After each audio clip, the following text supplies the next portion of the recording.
ദൈവനാമം മഹത്വമുണ്ടാവട്ടെ. നല്ലൊരു ജീവിതത്തിന് കീഴടങ്ങി നിൽക്കുന്നത് അത്യാവശ്യമാണ്.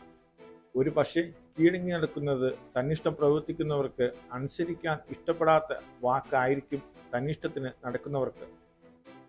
മനുഷ്യബന്ധങ്ങൾക്ക് വില കൽപ്പിക്കാത്തവർ ആയിരിക്കും. മനുഷ്യൻ അവൻ്റെ ജനനം മുതൽ അവൻ മാതാപിതാക്കൾക്ക് കീഴടങ്ങിയിരിക്കുന്നു. അവൻ വളർന്നു വരുമ്പോൾ സമൂഹത്തിലെ ഭരണാധികാരികൾക്ക് കീഴടങ്ങിയിരിക്കുന്നു. രാജ്യത്തിൻ്റെ നിയമത്തിനും കീഴടങ്ങിയിരിക്കുന്നു. അവൻ ജോലി ചെയ്യുന്ന കമ്പനിയുടെ നിയമത്തിനും കീഴടങ്ങണം. അവൻ കമ്പനിയിലെ മുതലാളിക്കും കീഴടങ്ങിയിരിക്കുന്നു. അവൻ ആരാധിക്കുന്ന ദൈവത്തിന് കീഴടങ്ങണം. വിശുദ്ധ വചനം പറയുന്നു, യാക്കോബ് ലേഖനം അധ്യായം 4 വാക്യം 7 കീഴടങ്ങുന്നതിനെ കുറിച്ചാണ്. ദൈവത്തിന് കീഴടങ്ങുവാൻ പറയുന്നു. അത് വചനം പറയുന്നത് തന്നെ ദൈവത്തിന് കീഴടങ്ങുവാൻ, പിശാചിനെ എതിർക്കുവാൻ പറയുന്നു. നല്ല ജീവിതം നയിക്കണം എന്നാൽ കീഴടങ്ങണം ദൈവത്തിന്, എതിർക്കണം പിശാചിനെ, എന്നാൽ ശത്രു നമ്മെ വിട്ടുപോകും. ദൈവം എല്ലാവരെയും ധാരാളമായി അനുഗ്രഹിക്കട്ടെ. ആമേൻ.